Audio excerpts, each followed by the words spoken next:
Umesh ಅವಗಲ್ sir, ಸಹಜವಾಗಿ ನಾವು ನೋಡಿದಾಗ ಈ ಒಂದು ದಾವಣಗೆರೆ ದಕ್ಷಿಣ ವಿಧಾನಸಭಾ ಕ್ಷೇತ್ರ ಏನಿದೆ, ಇಲ್ಲಿ ಅಲ್ಪಸಂಖ್ಯಾತರು ಕೈ ಹಿಡಿದೇ ಇದ್ದರೆ ಕಾಂಗ್ರೆಸ್ ಸೋಲುತ್ತೆ ಅನ್ನುವಂಥದ್ದು ಸ್ಪಷ್ಟವಾಗಿ ಎಲ್ಲರಿಗೂ ಗೊತ್ತಿತ್ತು. ಆದರೆ ಈ ರಿಸಲ್ಟನ್ನು ನೋಡಿದಾಗ 6 ಸುತ್ತುಗಳವರೆಗೆ ಏನು ನಡೀತು, ವೋಟಿಂಗ್ ಏನು ಕೌಂಟ್ ನಡೀತು, ಇದರಲ್ಲಿ ಎಲ್ಲೋ ಒಂದು ಕಡೆ ಕಾಂಗ್ರೆಸ್ಗೆ ನಿಜವಾಗ್ಲೂ ಕೂಡ ವೋಟ್ ಹಾಕಿಲ್ಲ ಅನ್ನುವಂಥದ್ದು ಸ್ಪಷ್ಟವಾಗಿ ಗೋಚರ ಆಗ್ತಾ ಇದೆ. ಹೀಗಾಗಿ ಮುಂದಿನ ದಿನಮಾನಗಳಲ್ಲಿ ಕಾಂಗ್ರೆಸ್ಗೆ ಇದೊಂದು ಸ್ಪಷ್ಟ ಸಂದೇಶನ ಹೇಗೆ ಅಂತ ಅಲ್ಪಸಂಖ್ಯಾತರದ್ದು ನೋಡಿ. ಈ ದಾವಣಗೆರೆ ದಕ್ಷಿಣ ವಿಧಾನಸಭಾ ಕ್ಷೇತ್ರದ ಚುನಾವಣೆ ಆರಂಭದಿಂದಲೂ ಕೂಡ ಒಂದು ವಿವಾದದ ಕೇಂದ್ರವಾಗಿಯೇ ಇತ್ತು. ಕರ್ನಾಟಕದ ರಾಜಕಾರಣದಲ್ಲಿ ಬಹಳಷ್ಟು ಅದು ವಿವಾದಕ್ಕೆ ಕೂಡ ಕಾರಣ ಆಯಿತು. ಅದರಲ್ಲೂ ಮುಸ್ಲಿಮರಿಗೆ ವೋಟ್ ಅಲ್ಲಿ ಟಿಕೆಟ್ ಕೊಡಬೇಕನ್ನುವಂಥ ಕಾಂಗ್ರೆಸ್ ಪಕ್ಷದ ಒಳಗಿನ ಒಂದು ಹೋರಾಟ ಏನಿದೆ ಅದು ಭಾಳ ದೊಡ್ಡ ಮಟ್ಟದಲ್ಲಿ ಚರ್ಚೆ ಆಯಿತು. ಅದು ಜಮೀರ್ ಅಹಮದ್ ಅವರ ಹೇಳಿಕೆ ಇರ್ಬೋದು, ಅದಕ್ಕೆ ಕೌಂಟರ್ ಕೊಟ್ಟಂಥ ಮಲ್ಲಿಕಾರ್ಜುನ್ ಅವರ ಹೇಳಿಕೆ ಇರ್ಬೋದು, ಅಲ್ಲಿಂದ ಶುರುವಾದಂಥ ವಿವಾದ ಇಲ್ಲಿವರೆಗೂ ಮುಂದುವರೆದಿದೆ. ಇವಾಗ 7ನೇ ಸುತ್ತಿನಲ್ಲಿ ಸಮರ್ಥ ಅವರು ಮುನ್ನಡೆ ಸಾಧಿಸಿದಾರ ನೋಡಿದರೆ ಅಲ್ಲಿ ಒಂದಿಷ್ಟು ಎಲ್ಲೋ ಊಹೆಗೂ ಮೀರಿದ ಒಂದು ಫಲಿತಾಂಶ ಏನೋ ಬರ್ತಾ ಇದೆ ಅಂತ ಅನಿಸುತ್ತೆ. ಸಹಜವಾಗಿಯೇ 2 ಉಪಚುನಾವಣೆಯನ್ನು ಗಮನಿಸಿದರೆ ಎಲ್ಲರೂ ಹೇಳ್ತಾ ಇದ್ದಿದ್ದು ಸಹಜವಾಗಿಯೇ ಏನೇ ಆದರೂ ಸಮರ್ಥ ಅವ್ರು ಗೆಲ್ತಾರೆ, ಇಲ್ಲಿ ಕಾಂಗ್ರೆಸ್ ಗೆಲ್ಲುತ್ತೆ, ಅಲ್ಲಿ BJP ಗೆಲ್ಲುತ್ತೆ ಅಂದ್ಕೊಂಡಿದ್ರು. ಬಟ್ ಇವಾಗ ಉಲ್ಟಾ ಆಗೋ ಥರ ಇತ್ತು ಇಲ್ಲಿವರೆಗೂ. ಈಗ ಟ್ರೆಂಡ್ ನೋಡಿದರೆ 2 ಕಡೆ ಕಾಂಗ್ರೆಸ್ ಗೆಲ್ಲೋ ಥರ ಸಾಧ್ಯತೆ ಇದೆ. ಅಲ್ಲೂ ಉಮೇಶ್ ಮೇಟಿ ಅವರು ಮುನ್ನಡೆಯಲ್ಲಿದ್ದಾರೆ, ಇವಾಗ ಸಮರ್ಥ ಶಾಮನೂರ್ ಅವರು ಮುನ್ನಡೆಯನ್ನು ಸಾಧಿಸ್ತಾ ಇದ್ದಾರೆ.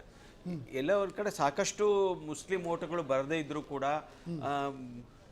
ಎಲ್ಲ ಒಂದು ಕಡೆ ಒಂದಿಷ್ಟು ಬದಲಾವಣೆಗಳು ಏನಂದರೆ ಈ BJPಯ ದಾಸ್ ಕರಿಯಪ್ಪ ಅವ್ರಿಗೆ ಟಿಕೆಟನ್ನು ಕೊಟ್ಟಾಗ BJPಯಲ್ಲಿ ಒಂದಿಷ್ಟು ಅಸಮಾಧಾನ ಆಗಿತ್ತು. ಎಲ್ಲ ಒಂದು ಕಡೆ ಅಡ್ಜಸ್ಟ್ಮೆಂಟ್ ರಾಜಕಾರಣ ಆಗ್ಬಿಟ್ಟಿದೆ. ಯಡಿಯೂರಪ್ಪನವ್ರಿಗೆ ಮತ್ತು ಈ ಶಾಮನೂರು ಶಿವಶಂಕರಪ್ಪ ಫ್ಯಾಮಿಲಿಗೆ ಇರುವಂಥ ಒಂದು ಇದು ಇದೆಯಲ್ಲ, ಅವೆಲ್ಲ ಅಡ್ಜಸ್ಟ್ಮೆಂಟ್ ರಾಜಕಾರಣ ನಡೀತಾ ಇದೆ ಅಂತ ಹೇಳಿದ್ರು. ಆದರೆ ದಾಸಕರಿಯಪ್ಪ ಅವರು ತುಂಬ ಒಳ್ಳೆ ಫೈಟ್ ಕೊಟ್ಟಿದ್ದಾರೆ. ಅದನ್ನ ಇವನ್ ಅಲ್ಲಿ BJP ಸೋತರು ಅಥವಾ ಗೆದ್ರು, ಆ ಕ್ಯಾಂಡಿಡೇಟ್ ಏನಿದ್ದಾರೆ ಅಲ್ಲಿ ST ಸಮುದಾಯಕ್ಕೆ ಸೇರಿದಂಥ ದಾಸಕರಿಯಪ್ಪ ಅವರಿದೆಲ್ಲ ಒಳ್ಳೆ ಫೈಟನ್ನು ಕೊಡ್ತಾ ಇದ್ದಾರೆ. ಇಲ್ಲಿವರೆಗೂ 6 ಸುತ್ತಿನಲ್ಲಿ ಮುನ್ನಡೆಯನ್ನು ಸಾಧಿಸಿದ್ದಾರೆ. ಇದನ್ನು ನೋಡಿದರೆ BJP ಒಳ್ಳೆ ಸ್ಟ್ರಾಂಗ್ ಕ್ಯಾಂಡಿಡೇಟ್. ಅಪ್ಡೇಟ್ ಬರ್ತಾ ಇದೆ ಸರ್, ಭವಾನಿಪುರ ಮತ್ತು ನಂದಿಗ್ರಾಮ ಎರಡೂಗಳಲ್ಲಿ ಕೊಡುವ ಈಗ ಒಂದು ಕಡೆ ಸನಾತನ ಧರ್ಮ ಹಿತ ಕಾಯುವ ಸರ್ಕಾರ ಬರುತ್ತೆ ಅಂತ ಈಗ BJP ಹೇಳ್ತಾ ಇದೆ. ದೇವಸ್ಥಾನದಲ್ಲಿ ಸುವೇಂದು ಅವರು ಪ್ರಾರ್ಥನೆ ಸಲ್ಲಿಸಿದ್ದಾರೆ. ಈ ಬಾರಿಯೂ ಕೂಡ ನಾವು ಪಶ್ಚಿಮ ಬಂಗಾಳದಲ್ಲಿ ಮಮತಾ ಬ್ಯಾನರ್ಜಿ ಅವರನ್ನ ಸೋಲಿಸ್ತೀವಿ ಅಂತ ಹೇಳ್ತಾ ಇದ್ದಾರೆ. ಸುವೇಂದು ಸೃಷ್ಟಿ ಮಾಡಿದಂತಹ ಅಸಲಿ ಸುನಾಮಿ ಪಶ್ಚಿಮ ಬಂಗಾಳದಲ್ಲಿ ದೀದಿ ಅವರಿಗೆ ದಿಗಿಲು ಬಡಿತಾ ಇದೆ. ಮತ್ತೆ ಹೋದ ಬಾರಿ ಸಹಜವಾಗಿ ನೋಡಿದಾಗ ಮಮತಾ ಬ್ಯಾನರ್ಜಿ ಅವರು ಸೋಲನ್ನಪ್ಪಿದ್ರು. ಭವಾನಿಪುರ ಕ್ಷೇತ್ರಕ್ಕೆ ಬಂದು ಸ್ಪರ್ಧೆ ಮಾಡುವಂತಹ ಪರಿಸ್ಥಿತಿ ಎದುರಾಯಿತು. ನಂದಿಗ್ರಾಮದಲ್ಲಿ ಭಾರಿ ಸೋಲಾಗಿತ್ತು. ಈಗ ಮತ್ತೆ ಭವಾನಿಪುರ ಕ್ಷೇತ್ರದಲ್ಲೂ ಕೂಡ ನಾವು ಸೋಲಿಸ್ತೀವಿ ಅಂತ ಹೇಳಿದ್ದಾರೆ. ಸುವೇಂದು ಅಧಿಕಾರಿ ಅವರು ಈ ಬಗ್ಗೆ ತುಂಬಾ ಗಂಭೀರವಾಗಿರುವಂತಹ ಒಂದು ವಿಚಾರವನ್ನ ಹೇಳ್ತಾ ಇದ್ದಾರೆ. ಇನ್ನು ಕೇರಳದಲ್ಲಿ ಮ್ಯಾಜಿಕ್ ನಂಬರ್ ಅನ್ನ UDF ದಾಟಿದೆ. ಈಗ 100 ಕ್ಷೇತ್ರದಲ್ಲಿ ಮುನ್ನಡೆಯನ್ನ ಕಾಯ್ದುಕೊಂಡಿದೆ UDF ಪಕ್ಷ. ಕೇರಳದತ್ತ ಸಚಿವ ಜಮೀರ್ ಅಹಮದ್ ಖಾನ್ ಅವರು ಕೂಡ ಪ್ರಯಾಣ ಮಾಡ್ತಾ ಇದ್ದಾರೆ. ಕ್ಯಾಲಿಕಟ್ಗೆ ಪ್ರಯಾಣವನ್ನ ಬೆಳೆಸಿದ್ದಾರೆ ಸಚಿವ ಜಮೀರ್ ಅಹಮದ್ ಅವರು. UDF ಪರವಾಗಿ ಪ್ರಚಾರವನ್ನು ಕೂಡ ಮಾಡಿದ್ರು ಜಮೀರ್ ಅಹಮದ್. ವಾರಗಳ ಕಾಲ ಕೇರಳದಲ್ಲೇ ಮೊಕ್ಕಾಂ ಹೂಡಿ ಪ್ರಚಾರವನ್ನ ಮಾಡಿದ್ರು ಕರ್ನಾಟಕದ ಸಚಿವ ಜಮೀರ್ ಅಹಮದ್ ಅವರ ಪ್ರಚಾರ ಯಾವ ಕ್ಷೇತ್ರಗಳಲ್ಲಿ ಅವರು ಮಾಡಿದ್ರು ಅಲ್ಲಿ UDF ಏನಿದೆ, ಯುನೈಟೆಡ್ ಡೆಮೊಕ್ರೆಟಿಕ್ ಫ್ರಂಟು, ಅದಕ್ಕೆ ಇಲ್ಲಿ ಬಹುಮತ ಸಿಗ್ತಾ ಇದೆ. 100 ಕ್ಷೇತ್ರಗಳಲ್ಲಿ ಮುನ್ನಡೆಯನ್ನ ಕಾಯ್ದುಕೊಳ್ತಾ ಇದೆ. ನೋಡಿ, ಕೇರಳದಲ್ಲಿ ಬಹುಶಃ ನಾವು ನೋಡಿದಾಗ 71 ಮ್ಯಾಜಿಕ್ ನಂಬರ್ ಸಾಕು. ಆದರೆ 100 ಕ್ಷೇತ್ರಗಳಲ್ಲಿ ಈಗ ಮುನ್ನಡೆಯನ್ನ ಕಾಯ್ದುಕೊಳ್ತಾ ಇದೆ ಯುನೈಟೆಡ್ ಡೆಮೊಕ್ರೆಟಿಕ್ಕು. ಹೀಗಾಗಿ ಎಲ್ಲೋ ಒಂದೆಡೆ ಏನು ಈ ಹಿಂದೆ ಅಧಿಕಾರ ಬದಲಾವಣೆ ಆಗ್ತಾ ಇತ್ತು, ಈಗ ಮತ್ತೆ ಅದು ಪುನರಾವರ್ತನೆ ಆಗ್ತಾ ಇದೆಯಾ ಅನ್ನುವಂತಹ ಪ್ರಶ್ನೆ ಕೂಡ ಇಲ್ಲಿ ಎದುರಾಗ್ತಾ ಇರುವಂಥದ್ದು. ಈ ವಿಚಾರಕ್ಕೆ ಸಂಬಂಧಪಟ್ಟಂತೆ ವಿಠಲ್ ಶೆಟ್ಟಿ ಸರ್, ಈಗ ಸಹಜವಾಗಿ ನೋಡಿದಾಗ ಕೇರಳದಲ್ಲಿ ಲಾಸ್ಟ್ ಟೈಮ್ ಏನಿದೆ ಅಂತಂದರೆ ಸರ್ಕಾರ ಮತ್ತೆ LDF ಪುನರಾವರ್ತನೆ ಆಗುತ್ತೆ. ಆದರೆ ಈ ಬಾರಿ UDF ಅಧಿಕಾರ ಪಡ್ಕೊಳ್ಳುವತ್ತ ಮುನ್ನುಗ್ತಾ ಇದೆ. ಏನು ಕಾರಣ ಆಯಿತು? ನಿಮ್ಮ ಪಕ್ಷ ಯಾವ ರೀತಿಯಾಗಿ ಪ್ರಚಾರ ಮಾಡ್ತು? ನಿಜವಾಗ್ಲೂ ಜಮೀರ್ ಅಹಮದ್ ಅವರು ಪ್ರಭಾವವನ್ನು ಬೀರಿದ್ರ ಅಲ್ಲಿ ಅಂತ? ಜಮೀರ್ ಅಹಮದ್ ಪ್ರಭಾವ ಇದ್ದಿರಬಹುದು, ಆದರೆ ಕೇರಳದಲ್ಲಿ ಪ್ರತಿ 5 ವರ್ಷಕ್ಕೊಂತೆ 1965ರಿಂದ ನೀವು ಚುನಾವಣೆ ನೋಡಿದರೆ ಪ್ರತಿ 5 ವರ್ಷಕ್ಕೊಂತೆ LDF ಮತ್ತು UDF ಮಾತ್ರ ಚೇಂಜ್ ಆಗ್ತದೆ. ಕಳೆದ ಸಲ ಮಾತ್ರ ಅದು ಆಗಿಲ್ಲ. ಯಾಕಂದರೆ ಅದರಲ್ಲಿ ಈ ನಮ್ಮ ಪ್ರತಿ ದೇಶದಲ್ಲಿ ನೋಡಿದರೆ ಹಿಂದೂಗಳು, ಕ್ರಿಶ್ಚಿಯನ್ರು ಮತ್ತು ಮುಸ್ಲಿಮರು ಸಮಾನವಾಗಿರುವಂಥದ್ದು. 47-50% ಹಿಂದೂಗಳಿದ್ದರೆ ಅಲ್ಲಿ 27%ವರೆಗೆ ಮುಸ್ಲಿಮರಿದ್ದಾರೆ ಮತ್ತು 18% ಕ್ರಿಶ್ಚಿಯನ್ ಇದ್ದಾರೆ. ಈ ಎಲ್ಲ ಸಮೀಕರಣದಿಂದ ಎಲ್ಲ ಒಂದು ಜಾತ್ಯತೀತವಾಗಿ ಇರುವಂತಹ ಒಂದು ರಾಜ್ಯ ನಮ್ಮ ಭಾರತದಲ್ಲಿದ್ದರೆ ಅದು ಕೇರಳ. ಆದ್ದರಿಂದ ಅಲ್ಲಿ ಪ್ರಜಾಪ್ರಭುತ್ವವು ಪ್ರಬಲವಾಗಿ ಬಲಗೊಂಡಿದೆ ಮತ್ತು ಪ್ರತಿ 5 ವರ್ಷಕ್ಕೆ ಮತದಾರರು ಚೇಂಜ್ ಮಾಡ್ತಾರೆ. ಈವನ್ UDF ಮತ್ತು LDFನವರಿಗೆ ಅವರಿಗೆ ಮತಗಳ ಅಂತರ ಶೇಕಡ ಮತಗಳ ಅದು 38, 39, 40 ಇದರ ಆಸುಪಾಸಿನಲ್ಲೇ ಇದ್ದು ಕೇವಲ 1 ಅಥವಾ 2% ಮತಗಳ ಅಂತರದಲ್ಲಿ ಮಾತ್ರ UDF ಮತ್ತು LDF ಅಲ್ಲಿ ಅಧಿಕಾರಕ್ಕೆ ಬರ್ತವೆ. ಆದರೆ ಕಳೆದ ಸಲ ನಮಗೆ UDFಗೆ ಅಧಿಕಾರ ಬರಲಿಕ್ಕೆ ಆಗಿಲ್ಲ. ಆದರೆ ಈ ಸಲ ಇದರ ಇಂಡಿಕೇಶನ್ ಮೊನ್ನೆ ನಡೆದ ಪಂಚಾಯತ್ ಚುನಾವಣೆಗಳಲ್ಲಿ ಬಂದಿದೆ. ಅಲ್ಲಿ BJP ಒಂದು ಲೆಕ್ಕಕ್ಕೆ ಇಲ್ಲ. BJP ಅದು ಒಂದು ಪಕ್ಷವೇ ಅಲ್ಲ. ಮತ್ತು ಅದರಲ್ಲಿ ಜಾತಿಯ ಆಧಾರದಲ್ಲಿ, ಧರ್ಮದ ಆಧಾರದಲ್ಲಿ ಅಲ್ಲಿ ಕೊಡುವುದಿಲ್ಲ. ಅಲ್ಲಿಗ ಮುಸ್ಲಿಮರು LDFಗೂ ಸಪೋರ್ಟ್ ಇದ್ದಾರೆ, UDFಗೂ ಸಪೋರ್ಟ್ ಇದ್ದಾರೆ. ಹೆಸರು ಮಾತ್ರ ಅಲ್ಲಿ ಪ್ರಜಾಪ್ರಭುತ್ವ ಮತ್ತು ವಿದ್ಯಾವಂತ ಮತದಾರರಿದ್ದರೆ ಅದು ಕೇರಳ. ಈ ವಿದ್ಯಾವಂತ ಯಾರು ಪರ್ಫಾರ್ಮೆನ್ಸ್ ಮಾಡ್ತಾರೆ ಅವರಿಗೆ ವೋಟ್ ಹಾಕ್ತಾರೆ. ಯಾರು ಪರ್ಫಾರ್ಮೆನ್ಸ್ ಮಾಡಲಿಲ್ಲ, ನೀವು 5 ವರ್ಷ ಸುಮ್ಮನೆ ರೀ, ನೆಕ್ಸ್ಟ್ ಟೈಮ್ ಚಾನ್ಸ್ ಕೊಡ್ತೀವಿ. ಈಗ ಇಲ್ಲಿ ಇವಾಗ ಅಂತ ಹೇಳಿದ್ರೆ ಒಂದು ಆಡಳಿತ ವಿರೋಧಿ ಅಲೆ ಇದೆ ಅಲ್ಲಿ. ಈ ಪಿಣರಾಯಿ ಅವರು ಬಂದ ಮೇಲೆ ಅವರ ಮಗಳ ಮೇಲೆ ಆರೋಪ ಇತ್ತು, ಮತ್ತೆ ಅವರು ಶಬರಿಮಲೆ ಇದರಲ್ಲಿ ಗೋಲ್ಡ್ ಇದರಲ್ಲಿ ಆರೋಪ ಇತ್ತು, ಮತ್ತು 10 ವರ್ಷ ಆದಮೇಲೆ ಅದು ಒಂದು ಆಂಟಿ ಇನ್ಕಂಬೆನ್ಸಿ ಇದ್ದೇ ಇರ್ತದೆ. ಆ ಆಂಟಿ ಇನ್ಕಂಬೆನ್ಸಿ ಇರುವುದರಿಂದ ಇಲ್ಲಿ ನೋಡಿ, ಅಲ್ಲಿ 101 UDFಗೆ ಬಂದಿದೆ, ಅಲ್ಲಿ 140 ಸ್ಥಾನಗಳಿವೆ. ಕಾಂಗ್ರೆಸ್ ಮಾತ್ರ ಅಲ್ಲಿ 92 ಸ್ಥಾನಗಳಿಗೆ ಸ್ಪರ್ಧಿಸಿದೆ, ಅಲ್ಲದೆ 3 ಇಂಡಿಪೆಂಡೆಂಟ್ಗಳಿಗೆ ಸಪೋರ್ಟ್ ಕೊಡಿದೆ. ನನ್ನ ಪ್ರಕಾರ ಈ 101ರಲ್ಲಿ ಕಾಂಗ್ರೆಸ್ಸಿಗೆ 71ರಿಂದ ಜಾಸ್ತಿ ಸೀಟ್ ಬಂದಿದೆ ಅಲ್ವ ಅಂತ ನೋಡಬೇಕಾಗಿದೆ. ಪ್ರಪ್ರಥಮ ಬಾರಿಗೆ ಕಾಂಗ್ರೆಸ್ ಮಾತ್ರ ತನ್ನ ಸ್ವಂತ ಬಲದಿಂದ ಮೆಜಾರಿಟಿ ಗಳಿಸುವಂತಹ ಸಾಮರ್ಥ್ಯ ಅಲ್ಲಿ ಹೊಂದಿದೆ. ಅದು ಪ್ರಬಲವಾಗಿ ಆಡಳಿತ ವಿರೋಧಿಯಲ್ಲಿ.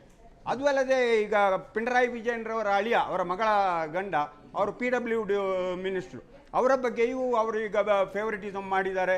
ಇದರ ಬಗ್ಗೆ ಮತ್ತು ಗೋಲ್ಡ್ ಕೇಸಿನಲ್ಲಿ ಸಹ ಮಾಡಿದ್ದಾರೆ. ಆದ್ದರಿಂದ ಇದು ಒಂದು ಆಡಳಿತ ವಿರೋಧಿ ಅಲೆ ಮತ್ತು ಕಾಂಗ್ರೆಸ್ ಸರ್ಕಾರ ನಮಗೆ ಬೇಕು, ಕಾಂಗ್ರೆಸ್ ನೇತೃತ್ವದ UDF ಸರ್ಕಾರ ಬೇಕು ಎಂಬ ಜನರ ಇಚ್ಛೆಯಿಂದ ಇಲ್ಲಿ ಪುನರಾವರ್ತನೆ. ಆಡಳಿತದಲ್ಲಿ ಏನು ಅಭಿವೃದ್ಧಿ ಮಂತ್ರ ಏನಿದೆ ಸರ್, ಇದು ಬೇರೆ ರಾಜ್ಯದಲ್ಲಿ ಯಾಕೆ ನಿಮ್ದು ವರ್ಕೌಟ್ ಆಗಲ್ಲ ಅಂತ ಬೇರೆ ರಾಜ್ಯದಲ್ಲಿ ನೋಡಿದಾಗ ತುಂಬಾ ಹಿನ್ನಡೆಯನ್ನ ಪಡೆದುಕೊಳ್ತಾ ಇದೆ ಕಾಂಗ್ರೆಸ್. ಜೊತೆಗೆ ಈಗ ನಾವು ಪಶ್ಚಿಮ ಬಂಗಾಳನ್ನ ಹಿಡ್ಕೊಂಡ್ರೆ ಇಂಡಿಯಾ ಮೈತ್ರಿಕೂಟ ಅಂತೇಳಿ ಮೈತ್ರಿಕೂಟ ರಚನೆ ಮಾಡಿದ್ರಿ. ಅದರಲ್ಲಿ ಮಮತಾ ಬ್ಯಾನರ್ಜಿ ಅವರು ಕೂಡ ಪ್ರಮುಖ ಸ್ಥಾನವನ್ನ ಹೊಂದಿದ್ರು. ಆದರೂ ಕೂಡ ಮೈತ್ರಿಯನ್ನ ಕಾಯ್ದುಕೊಳ್ಳಕ್ಕಾಗಲಿಲ್ಲ. ಇಂಡಿಯಾ ಮೈತ್ರಿಕೂಟದಲ್ಲಿ CPM ಸಹ ಇದೆ. ಇಲ್ಲಿ ಕೇರಳದ CPM ಸಹ ಇಂಡಿಯಾ ಮೈತ್ರಿಕೂಟದಲ್ಲಿ ಇದೆ. ಆದರೆ ಇಲ್ಲಿ CPM ನಾವು ಮೈತ್ರಿ ಮಾಡಿಕೊಂಡ್ರೆ ಅಲ್ಲಿ ಪ್ರಬಲ ಪ್ರತಿಪಕ್ಷವಾಗಿ BJP ಆಗುತ್ತೆ. ನಾವು BJPಗೆ ಅಲ್ಲಿ ಸ್ಥಾನವೇ ಇಲ್ಲ. ಯಾಕಂತೇಳಿ ಈಗ ನಾವು UDFನಲ್ಲಿ CPM ಮತ್ತು ಕಾಂಗ್ರೆಸ್ ಒಂದೇ ಪ್ಲಾಟ್ಫಾರ್ಮ್ನಲ್ಲಿ ಇಂಡಿಯಾ ಬ್ಲಾಕ್ನಲ್ಲಿ ಬಂದಿದ್ದಾರೆ. ಪ್ರತಿಪಕ್ಷ ಯಾವುದು ಇಲ್ಲಿ? ಅಲ್ಲಿ BJPಗೆ ಇಷ್ಟವರೆಗೆ ಒಂದೇ ಒಂದು ಸ್ಥಾನ ಇರಲಿಲ್ಲ. ನೇಮಂನಲ್ಲಿ ರಾಜಗೋಪಾಲ್ ಇರುವಾಗ ಅಲ್ಲಿ ನೇಮಂನಲ್ಲಿ ಅವರು ಗೆದ್ದರು. ನೆಕ್ಸ್ಟ್ ಚುನಾವಣೆಯಲ್ಲಿ ಅವ್ರಿಗೆ ಗೆಲ್ಲಕ್ಕಾಗಿಲ್ಲ. ಈಗ ಅಲ್ಲಿ ರಾಜೀವ್ ಚಂದ್ರಶೇಖರ್ ಕಂಟೆಸ್ಟ್ ಮಾಡ್ತಾ ಇದ್ದಾರೆ. ಅವರಿಗೆ ಇಲ್ಲಿ BJPಗೆ ಈವನ್ ಲೋಕಲ್ ಬಾಡಿ ಇಲೆಕ್ಷನ್ನಲ್ಲಿ ಸಹ ಅವರಿಗೆ 20% ಇದ್ದ ವೋಟು ಈಗ 14%ಗೆ ಇಳಿದಿದೆ. BJPಗೆ ಯಾಕೆಂತೇಳಿದ್ರೆ ಪ್ರತಿಯೊಂದು ಅಲ್ಲಿ ಈ ಜಾತೀಯತೆ ಧರ್ಮದ ಆಧಾರದಲ್ಲಿ ಯಾವುದೇ ನಡೆಯಲ್ಲ. BJP ಅಲ್ಲಿ ಮೋದಿಯವರಾಗಲಿ ಶಾ ಅವರಾಗಲಿ 100 ದಿನ ಅಲ್ಲಿ ಮುಕ್ಕಾಂ ಹೊಡೆದ್ರು ಅವ್ರಿಗೆ 1 ಸೀಟು ಅಥವಾ 2 ಸೀಟ್ ಅಲ್ಲದೆ. ಗೃಹ ಸಚಿವ ಪರಮೇಶ್ವರ್ ಅವರು ಮಾತನಾಡ್ತಾರೆ. Bagalkote is already leading. I think both the seats we will win. Sir, in the West Bengal, there was a fight between the Election Commission and Mamata Banerjee. And Mamata Banerjee also made a serious allegation against the Election Commission. So how do you look at that overall, the aspect of that particular thing? No, it is Mamata Banerjee was fighting one election and one election commission. 2 fights she had in her hand. Now the election commission seems to be winning, through BJP. And let us wait and see how the final results are going to come, and then what impact it's going to happen in the national interest. Deletion of 92 lakhs votes, sir. No, she was alleging from the beginning that election commission is supporting BJP. through so many aspects, you know, the SARs and the voter lists, all these things. But that has to be proved, right? So we'll wait and see. Do you also press on that fact, sir? Do you also stand with the statement by Mamata Banerjee that election commission is using? No, we have to wait and see. We have to wait and see. But we have Once seen the ultimate results come out, and she will definitely come out with the facts and things like that. We'll wait and see. But we see that Rahul Gandhi also criticized Mamata Banerjee, saying that it's a misruling that No, she should every government has got a negative aspect of it.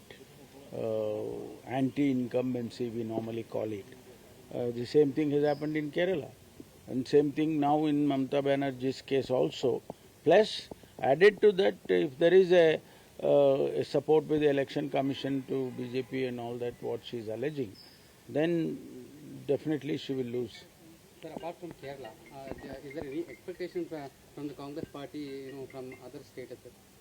No, our contest is only Tamil Nadu. We contested few seats, in alliance with the DMK, and Assam we contested. We have, I think, about 25 to 30 seats lead is showing. West Bengal we didn't contest too many seats. Very few seats, 8 or 10 seats. So it is not just our party, but it's the BJP which is trying to win most of the states. Sir, NDA is always, against Rahul Gandhi, that Rahul Gandhi will never take a seat in the, this particular election. So how do you look at that if you see the election result?